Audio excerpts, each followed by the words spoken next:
Welcome to టీనే news, welcome to morning news. నేను మీ విష్ణు. సర్కారీ బడుల్లో స్పోకెన్ ఇంగ్లీష్ అని చెప్పేసి ఇక్కడ ఖమ్మం జిల్లాలో తొలి విడతగా 16 పాఠశాలల్లో బోధన మొదలు. రెండో దశలో 18 పాఠశాలల్లో పిల్లల్లో పెరుగుతున్న ప్రావీణ్యం అని చెప్పేసి ఇక్కడ వార్త.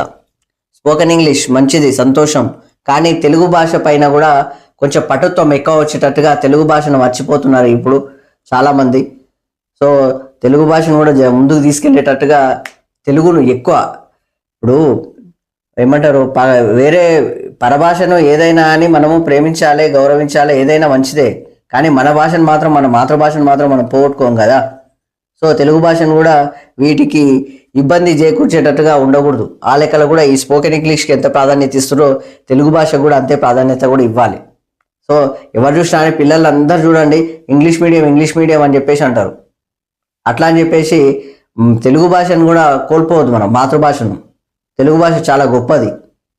సో ఆ విధంగా దేశ భాషలందు తెలుగు లెస్స అని చెప్పేసి ఎట్లా అన్నారో ఆనాడు మన శ్రీకృష్ణదేవరాయలు, ఆ విధంగానే తెలుగును మొత్తానికి లెస్ చేయకండి దయచేసి ప్రభుత్వాలకు రిక్వెస్ట్ చేస్తున్నాం.